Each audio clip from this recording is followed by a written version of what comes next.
அனைவருக்கும் வணக்கம் பிள்ளைகள். இன்று நாங்கள் தரம் 6 மாணவர்களுக்கான 3ஆம் தவணைக்குரிய பாட அலகுகள் ரிவிஷன் பார்க்க போறோம். அதுல முதலாவதாக வாழ்விற்கு மின்சாரம் என்கிற அலகினுடைய ரிவிஷனை இன்று நாங்கள் பார்க்கலாம். வாழ்விற்கு மின்சாரம் என்கிற பகுதியில மின்னை உற்பத்தி செய்யக்கூடிய முறைகள் பற்றி பார்த்திருக்கிறோம். உற்பத்தி செய்யக்கூடிய முறைகள் எலுமிச்சம்பழத்தில இருந்து மின்னை உற்பத்தி செய்யக்கூடிய ஒரு மெத்தட் பார்க்கணும். அதே மாதிரி கம்பி சுருள்ல இருந்து காந்தத்தை அசைக்கும் போது மின்னை உற்பத்தி செய்கின்ற ஒரு முறையை பார்த்திருக்கிறோம். அதே மாதிரி நீர் மின்வல நிலையங்கள்ல இருந்து மின்னை உற்பத்தி செய்ய முடியும் என்று பார்த்திருக்கிறோம். அதே மாதிரி இரசாயன கலங்கள் எளிய மின்கலங்களினூடாக மின்னை பெற்றுக்கொள்ள முடியும் என்பது தொடர்பாக பார்த்தோம். அதற்கு பிறகு மின் சுற்றுக்களை அமைத்தல், எளிமையாக ஒரு பேட்டரி, ஒரு தொடுக்கிற கம்பி, ஒரு சுவிட்ச், ஒரு பல்ப் வைத்துக்கொண்டு ஒரு மின் சுற்றை நாங்கள் எப்படி அமைக்கிறது என்பது தொடர்பாகவும், ஒரு மின் சுற்றில பயன்படுத்தக்கூடிய மின்னியல் உபகரணங்கள் என்னென்ன, அதன் பயன்பாடு. உதாரணமாக நாங்கள் ஒரு அம்பியர்மானி என்கிற ஒரு சாதனத்தை எடுத்தால் அதனுடைய பயன்பாடு என்ன, அதனுடைய குறியீடு என்ன என்பது தொடர்பாக பார்த்திருக்கிறோம். பிறகு அந்த மின் சுற்றில நாங்கள் ஒரு இருவாயி ஒன்றை பொருத்தி அதனூடாக கரண்ட் போற பாதையை நாங்க அறிஞ்சு கொள்றோம். இருவாயி என்பது ஒரு திசையின் ஊடாக மட்டுமே மின்னை செலுத்தும் என்று சொல்லி பார்த்திருக்கோம். அதே மாதிரி இருவாயினுடைய குறியீடுகள் பார்த்திருக்கோம். அடுத்ததாக தடைகள் தொடர்பாக பார்த்து நாங்கள் இந்த பாடத்தை ஏற்கனவே நிறைவு செய்திருக்கிறோம். அப்ப இந்த பாடத்தை நாங்கள் திரும்பவும் ரிவிஷன் சரி. முதல்ல நாங்கள் மின்னை உற்பத்தி செய்யக்கூடிய எளிய முறைகள் பற்றி பார்த்திருக்கிறோம். அதுல நாங்க முதலாவது எலுமிச்சம் பழத்தில இருந்து மின்னை உற்பத்தி செய்யக்கூடிய முறை பார்த்தோம். ஒரு எலுமிச்சம் பழம் ஒன்றை எடுத்து அந்த எலுமிச்சம் பழத்தில நாகத்தகடு மற்றும் செப்பு தகடு ஆகியவற்றை இணைக்கப்பட்டு, சரியா, அதுல நாங்க பிளஸ் முடிவிடத்தை செப்பாகவும் பிளஸ் முடிவிடம் மறை முடிவிடம் நாகத்துடனும் இணைக்க வேண்டும். அது ஞாபகம் இருக்க வேணும். பிளஸ் முடிவிடம் செப்பு செப்பு தகடு இணைக்கப்பட வேண்டும். மறை முடிவிடத்தில்தான் நாகத்தகடு இணைக்கப்பட வேண்டும். இவ்வாறு இணைக்கப்பட்ட இந்த தகடுகளை ஒரு தொடுக்கும் கம்பியினூடாக, தொடுக்கிற கம்பி என்றால் ஒரு வயர், அந்த வயர் கனெக்ஷன் ஊடாக கொண்டு நாங்க ஒரு அம்பியர் மானியில இணைக்கிறோம். இப்ப நாங்க எதுக்காக அம்பியர் மானியில இணைச்சிருக்கிறோம்? இந்த எலுமிச்சம் பழத்தில இருந்து இந்த கம்பியினூடாக கரண்ட் வந்திருந்தால் அம்பியர் மானியில அசைவு தெரியும். ஆகவே எலுமிச்சம் பழத்திலிருந்து மின்னை உற்பத்தி செய்து கொள்ள முடியும் என்று சொல்லுவாங்க. இது ஒரு சிம்பிள் மெத்தட். இந்த எலுமிச்சம் பழத்துக்கு உள்ள இருக்கிற இந்த 2 தகடுகளும் ஒன்றோடு ஒன்று முட்டுற மாதிரி இருக்கக்கூடாது. இரண்டும் தள்ளி தள்ளித்தான் அதுல வைக்கப்பட்டிருக்கும். அப்ப இந்த கரண்ட் எப்படி சுத்தி ஓடுது? இதுல இருந்து கனெக்ஷன் இதோட நின்று பிறகு இஞ்சால எப்படி இது ஜாயின் பண்ணுது? இந்த 2 தகடுகளுக்கும் இடையில எலுமிச்சையினுடைய சாறு, எலுமிச்சம் பழத்தின சாறு ஒரு புளித்தன்மையாக இருக்கும் இல்லையா? அந்த சாறு இந்த 2க்கு இடையிலையும் இணைக்கிறது. இந்த ரெண்டு கிடையிலையும் கரண்ட பாஸ் பண்ண வைக்குது. அப்ப அந்த எலுமிச்சையினுடைய அமிலத்தன்மையான சாறு, அதை சொல்லுவோம் அமிலத்தன்மையான சாறு.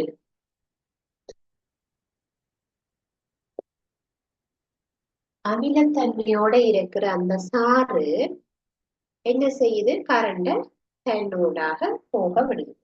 அப்ப ஒருவேளை இந்த செயற்பாடை போட்டுட்டு உங்களுக்கு இதுல நேர்முடிவிடம் எது என்று கேட்கலாம். நேர்முடிவிடம் செப்பு, மறைமுடிவிடம் எது என்கிற வினாவுக்கு மறையாக இருப்பது நாகம். இந்த கரண்ட் இனம் காண்றதுக்கு என்ன உபகரணம் பயன்பட்டது? இங்க பயன்பட்டது அம்பியர் மானி. சரி, அப்ப நீங்கள் எந்த மாதிரி கேள்வி வருகிறதோ அதற்கு ஏற்ற மாதிரியாக பதில்களை எழுதி கொள்ள வேண்டும். அப்ப இது ஒரு முறை மின்ன உற்பத்தி செய்வது. இதே போல கம்பி சுருளின் மூலம் மின்னை உற்பத்தி செய்யக்கூடிய முறை பற்றி பார்ப்போம்.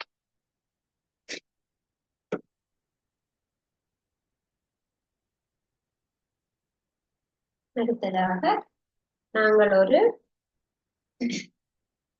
நீளமான ஒரு செப்பு கம்பியை எடுத்து அதை நாங்கள் சுருள் போல சுற்றி கொள்ளும். நீளமான ஒரு செப்பு கம்பியை எடுத்து அதை ஒரு குழாயில போட்டு ரவுண்டா நிறைய சுற்றி எடுத்துக்கொள்ளும். இப்ப எங்களுக்கு அந்த சுருளுக்கு உள்புறமாக ஒரு துளை இருக்கு. அந்த துளைக்குள்ள நாங்கள் காந்தம் ஒன்றை கொண்டு வந்து பார்க்க போறோம். இப்ப நாங்கள் இந்த இரண்டு முனைகளையும் கொண்டு வந்து கரண்ட் வருதா இல்லையான்னு பார்க்கிறதுக்காக ஒரு அம்பியர் மானிட்டர் முடிவிடங்கள்ல இணைக்க போறோம். அம்பியர் மானியோட இணைச்சாதான் எங்களுக்கு தெரியும் அது கரண்ட் வருதா இல்லையா என்று. ஆகவே இந்த சுருளுக்கு உள்பகுதியில நாங்கள் என்னதை கொண்டு போக வேண்டும்? காந்தம். காந்தத்தை சுருளுக்கு உள்ள கொண்டு போகையும் சரி, வெளியே கொண்டு வரைக்கையும் சரி, அந்த ரெண்டு சந்தர்ப்பத்திலையும் இந்த அம்பியர் மானி அசையும். இந்த இத காந்தத்தை உள்ள கொண்டு போய்க்க ஒரு பக்கமாகவும் திருப்பி வெளியே கொண்டு வரும்போது மறுபக்கமாகவும் இந்த அம்பியர் அசை. அப்ப அதனால என்ன அர்த்தம்? இந்த கம்பி சுருளுக்குள்ள காந்தம் அசைக்கப்படுகிற போது அதனூடாக கரண்ட் உற்பத்தி ஆகும். சரி, இப்ப காந்தத்தை அசையாம உள்ளுக்க வச்சிருக்கும் போது இதுக்குள்ள மின்னோட்டம் இல்லை. அப்ப காந்தம் அசையாம இருந்தா இந்த கரண்ட் வராது. ஆகவே இந்த காந்தம் உள்ளுக்க கொண்டு போகணும் அல்லது வெளியில கொண்டு போகணும் அல்லது உள்ளுக்குள்ளேயே அசைக்க வேணும். சரி, அப்ப அசைகின்ற பொழுது இந்த கம்பி சுருளுக்கிடையில காந்த விசை கோடுகள் வெட்டப்பட்டு அதனூடாக கரண்ட் உருவாகும். இது தொடர்பாக நீங்க அடுத்தடுத்த வகுப்புகள்ல இதனுடைய தொடர்ச்சியை பார்த்து கொண்டு போவீங்கள். இப்ப சாதாரணமாக ஒரு கம்பி சுருளுக்குள்ள காந்தம் அசைக்கப்படுகிற போது அதில இருந்து கரண்ட் உருவாகும் என்றது தெரிஞ்சிருக்க வேண்டும். சரியா? அப்ப இது மின்னை உற்பத்தி செய்யக்கூடிய இன்னொரு முறை. அதே போல மின்வல நிலையங்கள், இப்ப எங்களோட நாட்டுல நீர் மின்வல நிலையங்கள் தெரியும் உங்களுக்கு. கொத்மலை நீர்த்தேக்கத்துல இருக்கு, விக்டோரியா இருக்குது, ரந்தனிகளை இருக்கிறது. சரி, அந்த மாதிரி நீர் மின்வல நிலையங்கள்ல மோட்டர்ல கனெக்ட் பண்ணி 1000 நீர்ல இருந்து அது மின் சக்தியாக மாற்றப்படும். அதே மாதிரி அனல் மின்வல நிலையங்கள்ல பொது நீராவியால அந்த சுழலி ஒன்று சுழல வைக்கப்பட்டு அதன் மூலம் மின் உற்பத்தி நடக்கும். அனல் மின் நிலையம் எங்க இருக்கிறது? நுரைச்சோலையில காணப்படுகிறது. அதே மாதிரி எரிபொருள்களால செயற்படுகின்ற மின்வெளி நிலையம் எங்க இருக்கிறது? பழனி திசையில இருக்கு. அப்ப எரிபொருள் என்றா என்ஜினால அந்த டைனமோ சுழற்றப்படும். எங்களுக்கு டைனமோவோட ஏதாவது ஒரு சுழலக்கூடிய பகுதியை இணைச்சாத்தான் நாங்கள் அங்கால கரண்ட எடுத்துக்கொள்ள முடியும். அதே மாதிரி காற்று மின்வெளி நிலையங்கள் அங்க இருக்குது, அம்பாந்தோட்டையில அமைக்கப்பட்டிருக்கிறது. சரியா? அப்ப இது மின்னை உற்பத்தி செய்யக்கூடிய முறை. அதே மாதிரி இரசாயன கலங்கள் தொடர்பாக நாங்கள் பார்த்திருக்கிறோம். இரசாயன கலங்கள்,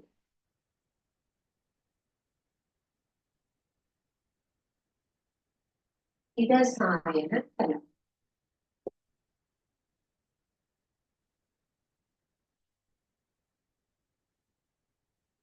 இரசாயன கலம் என்று போடுவோம். இது நாங்கள் இரண்டு வகையாக பிரிக்க முடியும். அப்படியே ஒன்று நாங்கள் முதன்மை கலங்கள் என்று சொல்லுவோம். முதன்மை கலம்.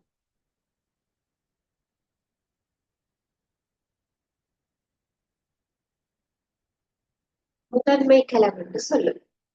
மற்றையது துணைக்கலம்.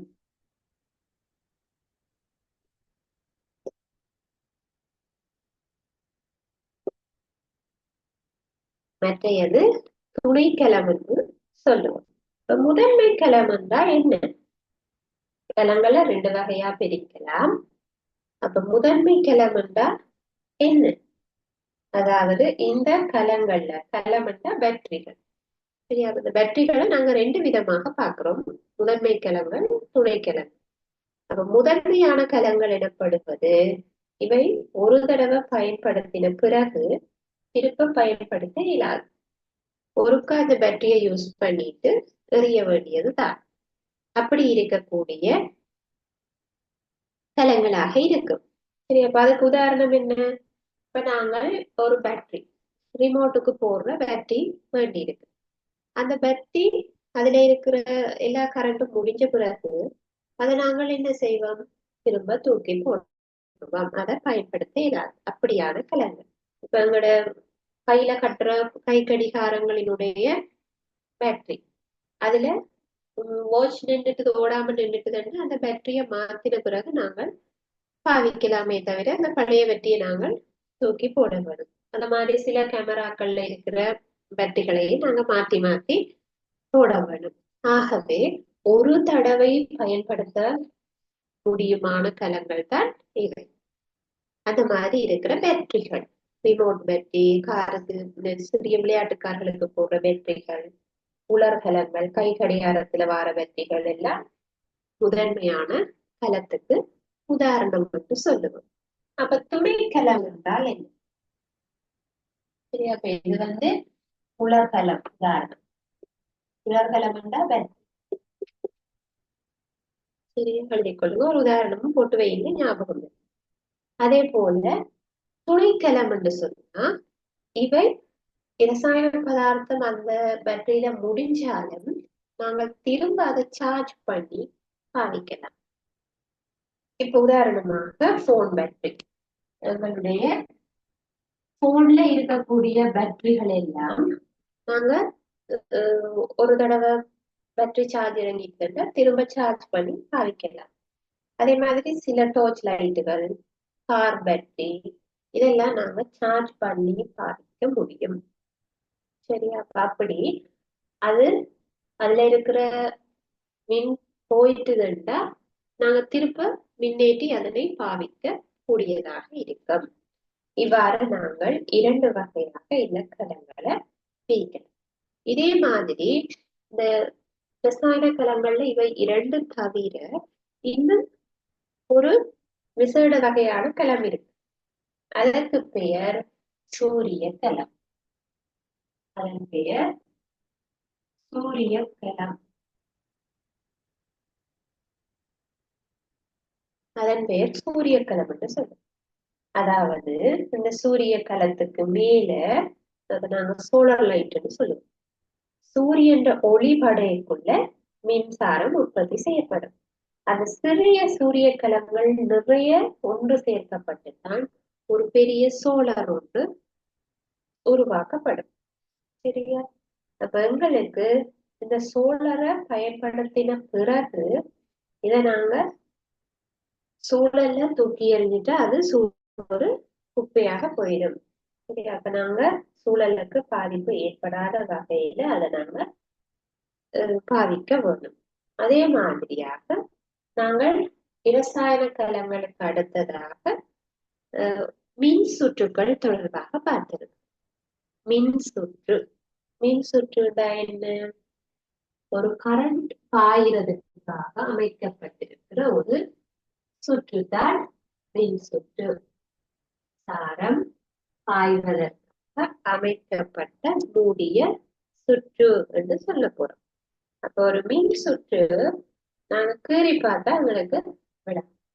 ஒரு மின் சுற்றுல இருக்கக்கூடிய உபகரணங்களை முதல்ல தெரிஞ்சு கொள்ள வேண்டும். ரைட்? இப்ப நாங்க முதலாவது உலர்களம் பயன்படுத்த போறோம். உலர்களம் என்றா என்ன? பேட்டரி. உலர்களம் ஒன்று பயன்படுத்த போகிறோம். என்ன? பேட்டரியை நாங்க எதுக்காக பயன்படுத்துவோம்? எங்களுக்கு தேவையான மின்னை பெற்றுக் கொள்வதற்காக. பேட்டரி எதுக்காக? மின்னை வழங்குவதற்காக பயன்படும். பயன்பாடு மின்னை வழங்க நீங்கள் எழுதவும். உலர்களத்தின் குறியீடு கேட்டா என்ன செய்வீங்கள்? ஒரு பெரிய கோடு, ஒரு சிறிய கோடு, ஒரு உலர்களத்தின் குறியீடு. அதே மாதிரி ஒரு மின்குமிழ்,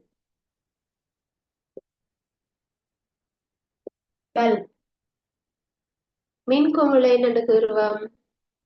ஒரு கோடு, ஒரு வட்டம் அல்ல ஒரு அடையாளம்.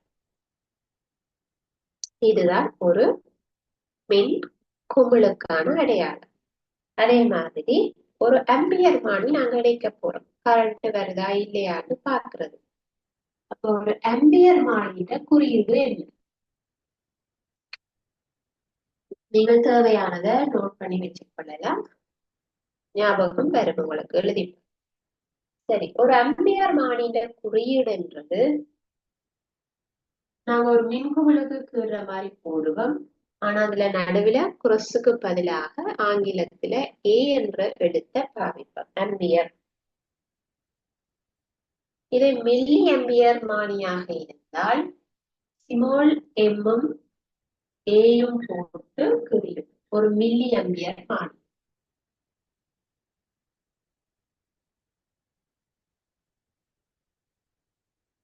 ஒரு மில்லி ஆம்பியர் ஸ்மால் எம் போட்டு ஏ போட்டு. இதுவே ஒரு கல்வனோமானியாக இருந்தால்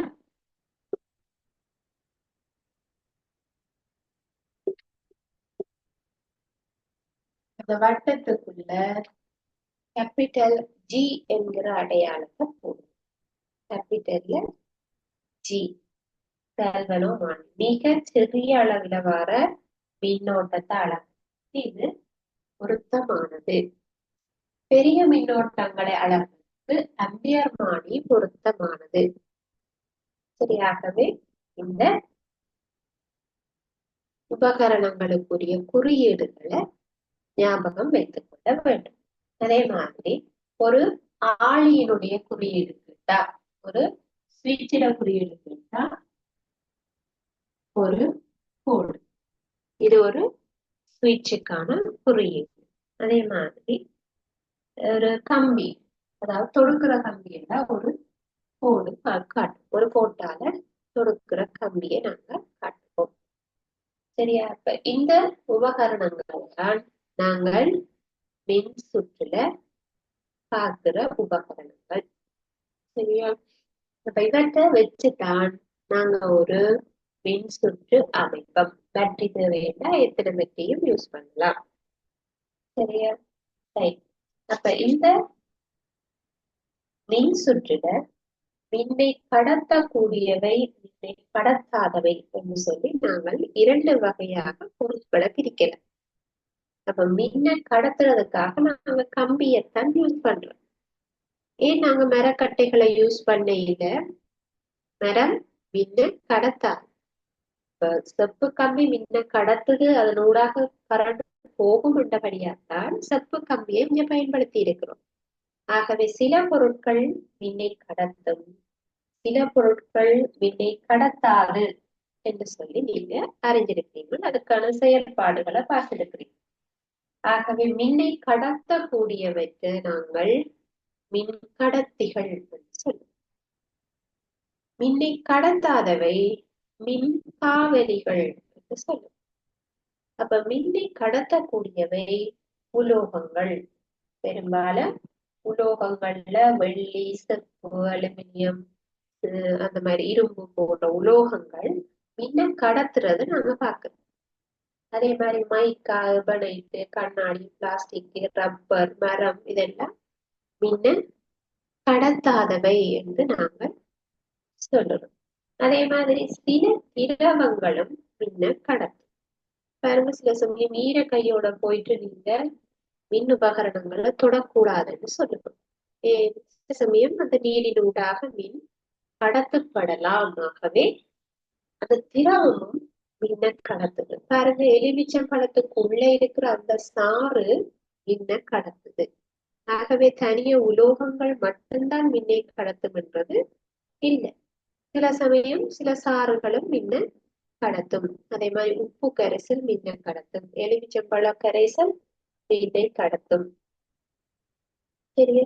அதே மாதிரி மண்ணெண்ணெய் மின்ன கடத்தாது. காய்ச்சி வடித்த நீர் மின்ன கடத்தாது. சாதாரண கிணற்று நீர் மின்னை கடத்தும், காய்ச்சி வடித்த நீர் கடத்தாது. இந்த மாதிரி சில திரவங்களும் மின்னை கடத்தும் என்று சொல்லி பார்த்திருக்கோம். அதே போல இலத்திரனியலுக்குரிய உபகரணங்கள். இப்ப நாங்க இருவாயை பற்றி பார்த்திருந்தோம். இருவாயு ஒரு திசையின் ஊடாக மட்டும் கரண்ட செல்ல விடும் என்று சொல்லி பார்த்திருக்கிறோம். இருவாயிக்கான குறியீடு, இருவாயிக்கான குறியீடு பற்றி நாங்க பார்க்கும்போது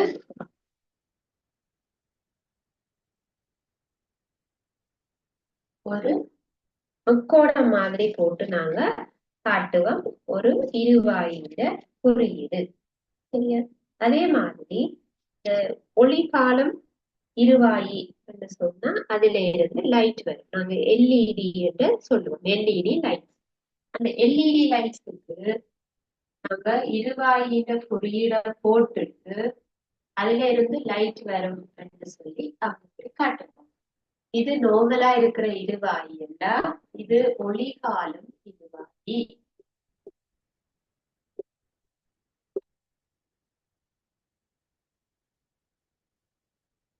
அப்ப உங்களுக்கு பகுதி ஒன்றுக்குரிய வினாக்கள்ல சில சமயம் ஒளிகாலம் இருவாய தெரிவு செய்யும் போதா நீங்கள் சாதாரணமாக இருக்கிற இருவாய தெரிவு செய்யக்கூடாது.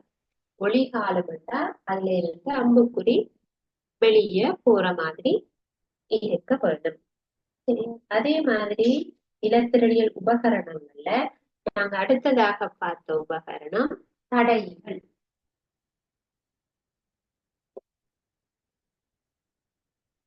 தடைகள் மூன்று விதமாக இருக்கும். என்னது? நிலையான தடை, மாறுகின்ற தடை, ஒளியுணர் தடை. தடையில மூன்று வகைகள் இருக்கு என்று சொல்லி பார்த்திருக்கிறோம். இப்ப நிலையான தடை என்றா அதன் பெருமானம் நிலையாக இருக்கும். அதுதான் நிலையான தடை. தடையின் குறியீடு பார்த்தோம்னா இருவாயின் குறியீடு இது. தடையின் குறியீடு ஒரு கோடு, ரெண்டு முறைகோடுகள் விட்டு அங்கால ஒரு நேர்கோடு. இது ஒரு தடை, சாதாரண ஒரு தடையின் குறியீடு.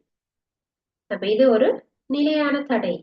அப்ப மாறும் தடை அப்படி என்றா நீங்க அதுல ஒரு அம்புக்குறி கோடு போட்டு காட்டணும். இப்படி இருந்தா அது ஒரு மாறும் தடை.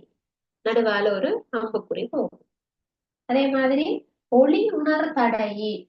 ஒளி உணர் தடை என்ற தடை இருக்கும். சரியா? அதுல நீங்க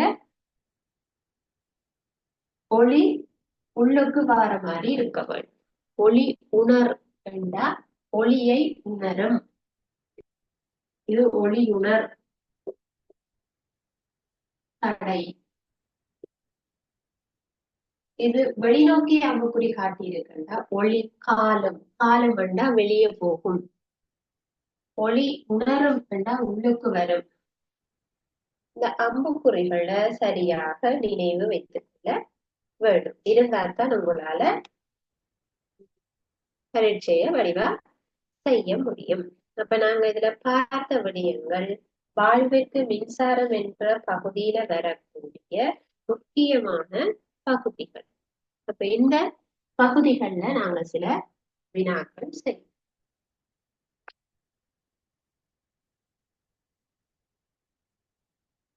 முதலாவது வினாக எழுது.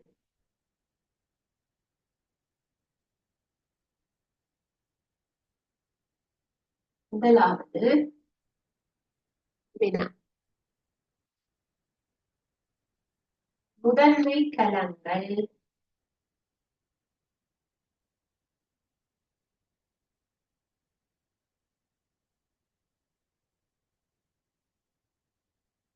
முதன்மை கலங்கள் என்றால் என்ன? முதன்மை கலங்கள்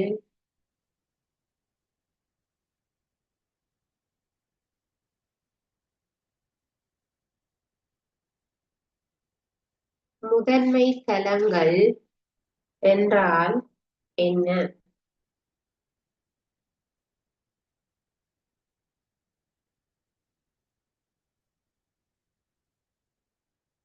இரண்டாவது, துணை கலங்களுக்கு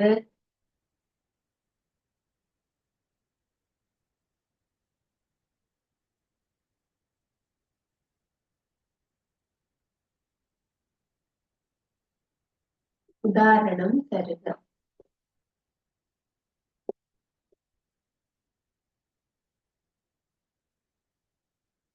உதாரணம் தருக.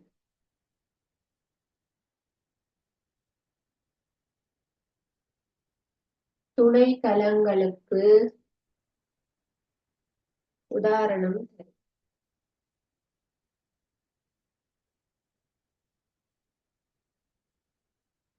மூன்றாவது, மின்னை கடத்தும்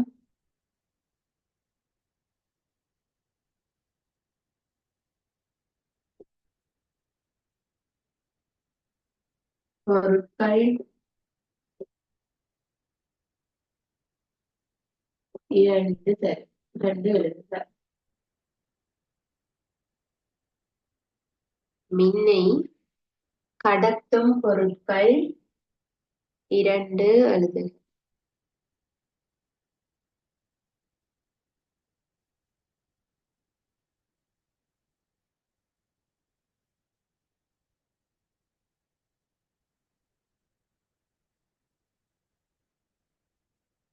மின்னை கடத்தும் பொருட்கள் இரண்டு எழுதுக.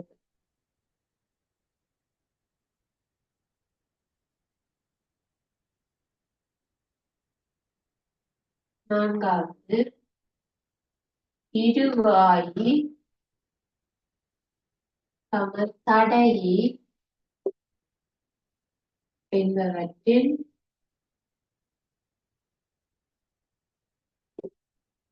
குறியீடுகள் யார்? குறியீடு யார்? இருவாயி தடையி ஆகியவற்றின் குறியீடுகள் யார்?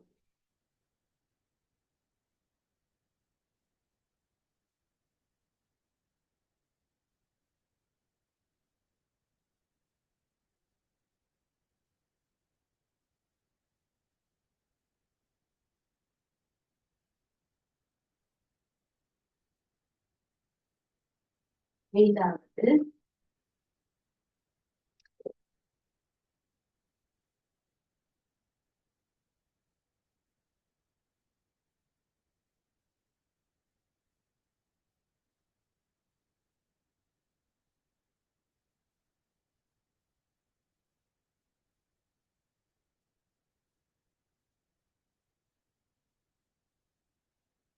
இக்குறியீட்டை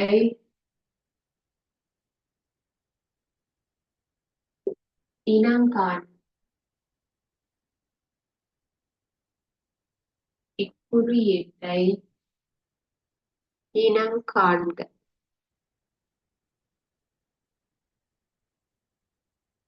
இக்குறியீட்டை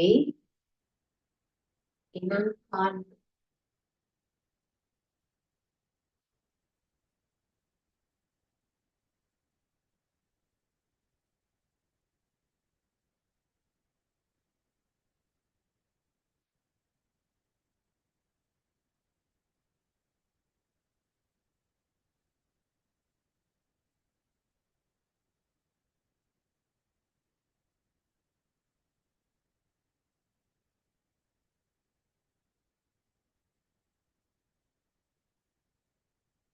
அதாவது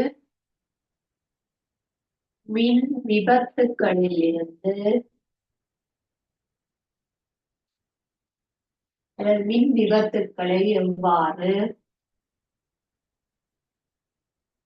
மின் விபத்துக்களை எவ்வாறு தவிர்த்துக் கொள்ளலாம்.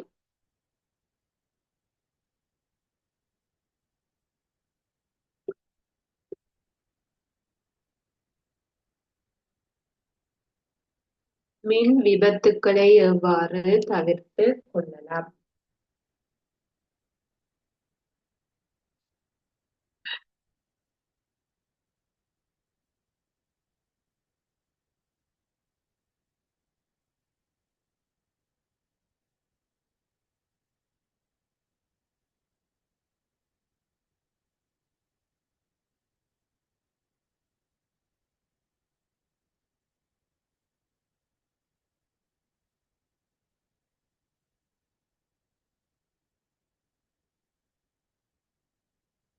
இன்று நாங்கள் பார்த்த விடயங்கள்ல இருந்து சில வினாக்கள் நீங்கள் எழுதி செய்தால் நன்றாக இருக்கும்.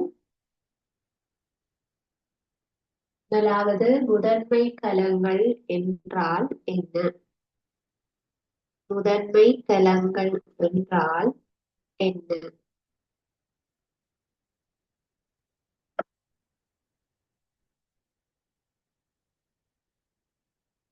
இரண்டாவது, துணை கலங்களுக்கு உதாரணம் தருக.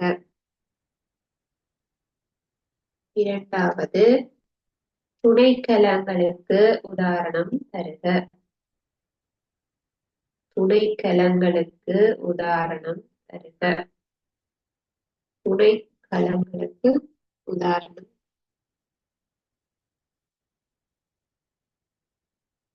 மூன்றாவது, மின்னை கடத்தும் பொருட்கள் இரண்டு தருக. மின்னை கடத்தும் பொருட்கள் இரண்டு தருக.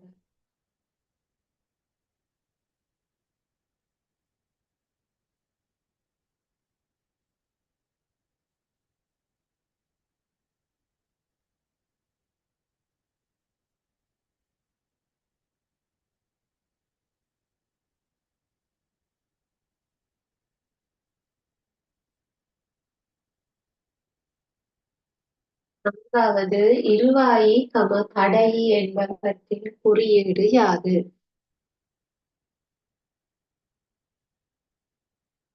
இருவாயி தடையி என்பவற்றின் குறியீடு யாது?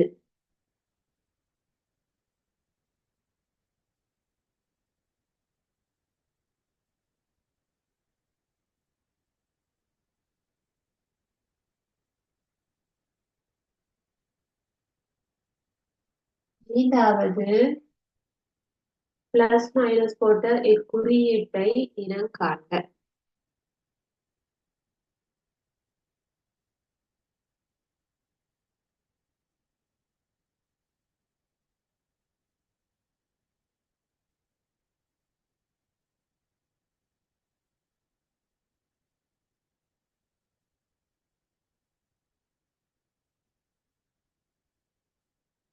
ஆறாவது, மின் விபத்துக்களை எவ்வாறு தவிர்த்துக் கொள்ளலாம்?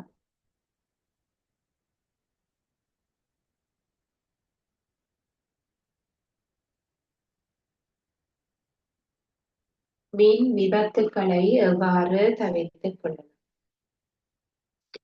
சரி, நாங்கள் முதல்ல இருந்து விடைகளை பார்ப்போம்.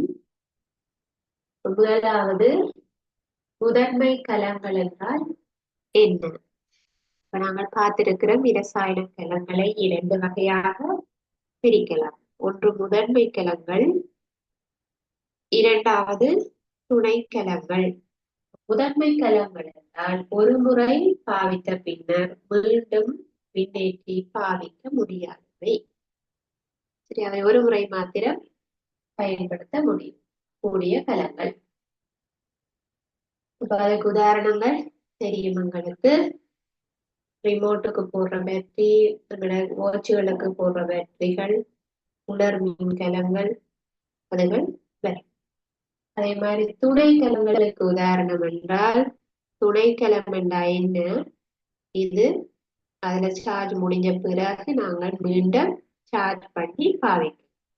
அதுக்கு உதாரணம் கேட்டா கார் பேட்டரிகள், போன்ல இருக்கிற பேட்டரிகள், அதே மாதிரி சில டோர்ச் லைட்டுகள்ல இருக்கக்கூடிய பேட்டரிகள். அதே போல மூன்றாவது மின்னை கடத்தக்கூடிய பொருட்கள். இப்ப நாங்க பார்த்திருக்கிற மின்னை கடத்தக்கூடியவை மின் கடத்தி, மின்னை கடத்தாதவை மின் காவலி. மின்னை கடத்துற கடத்திகள் செப்பு கம்பி, இரும்பு, அதே மாதிரி வெள்ளி, எங்களுக்கு உலோகங்கள் யாவும் மின்னை கடத்தக்கூடிய. அதே போல மின்னை கடத்தாத பொருட்கள் நீங்கள் மைக்கா, கண்ணாடி, ரப்பர், மரம், அதுகள் கடத்தா.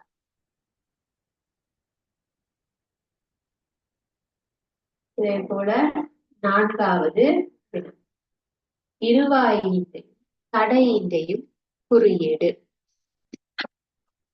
ஒரு இருவாயி என்றால் அது தெரியும், ஒரு கோடு, அதுல ஒரு முக்கோணம், ஒரு கோடு, இது ஒரு இருவாயி என்று சொல்லும். ஒரு இருவாயில குறியீடு. ஒரு தடையில குறியீடு ஒரு நேர்கோடு, குறிக்கோடுகள், நேர்கோடு. இது ஒரு தடையின குறியீடாக நாங்கள் பார்க்கிறோம்.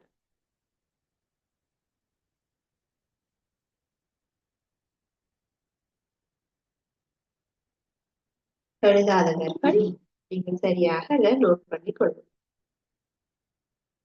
அடுத்ததாக அந்த குறியீட்டை இனங்காண சொல்லி, அந்த குறியீடு என்பது ஒரு பேட்டரியில குறியீடு. இப்ப பேட்டரிக்கு என்ன பெயர்? உலர் மின்கலம். அந்த குறியீடானது ஒரு உலர் மின்கலத்தை குறிக்கும். உலர் மின்கலத்தை குறிக்கும்.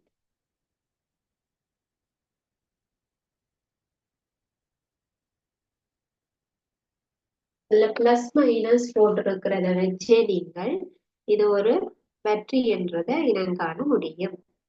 சரி, அதே மாதிரி ஆறாவது, மின் விபத்துக்களை எவ்வாறு தவிர்த்துக் கொள்ளலாம்? உங்களுக்கு தெரியும், நாங்க கரண்ட பயன்படுத்திக்குள்ள சில சமயம் விபத்துக்கள் உண்டாகும். அப்ப அந்த விபத்துக்களை நாங்கள் எவ்வாறு தவிர்த்துக் கொள்ளலாம்? அதாவது எங்களுக்கு மழை நாட்கள்ல நாங்கள் மின் உபகரணங்களை பயன்படுத்துறத தவிர்த்து கொள்ள வேண்டும். அல்லது இந்த உங்களுடைய டிவியில இருக்கிற கனெக்ஷன் எல்லாத்தையும் நாங்கள் துடுப்புகளை அகற்றி வைக்க வேணும். அதே மாதிரி மரங்களை வெட்டேக்குள்ள அது அந்த மின் கம்பிகளுக்கு மேல விழாத மாதிரி பார்த்து கொள்ள வேணும். சரியா? அல்லது நாங்க ஏதாவது திருத்தம் செய்ய போறோம்டா, எங்களோட வீட்டுல மின் தொடர்பான ஏதாவது திருத்த வேலை நடக்க போகுதுண்டா, முதல்ல நாங்கள் மெயின் சுவிட்சை ஆஃப் பண்ணி வச்சிருக்க வேண்டும். இணைப்பை துண்டித்து வைத்திருக்க வேண்டும். சரியா? அல்லது நீங்க சின்ன பிள்ளைகள் சில வேளை அந்த மின் கம்பிகளுக்கு அருகில பட்டம் விடுறது, விளையாட்டு விமானங்களை செலுத்துறது, அதுகளை நாங்க தவித்துக் கொள்ள வேண்டும்.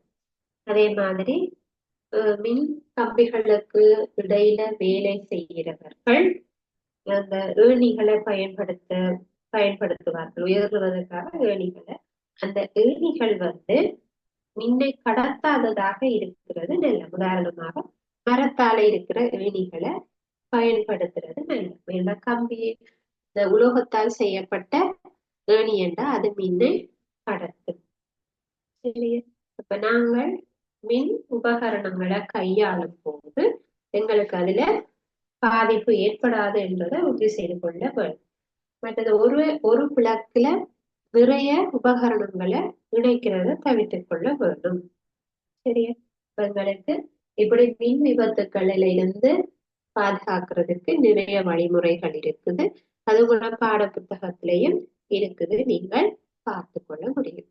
அப்ப இந்த அலகு நாங்க 3ஆம் தவணைக்குரிய ஒரு அலகு வாழ்விற்கு மின்சாரம் என்கிற பகுதியை இன்னைக்கு பார்த்திருக்கிறோம்.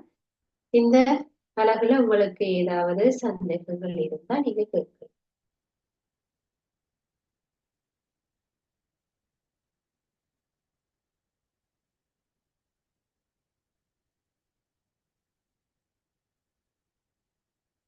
உங்களுக்கு சந்தேகங்கள் எதுவும் இல்லை என்றால் நாங்கள் இத்துடன் வகுப்பை நிறைவு செய்து கொள்வோம். வகுப்பில தொடர்ச்சியை பார்க்கலாம். தேங்க்யூ.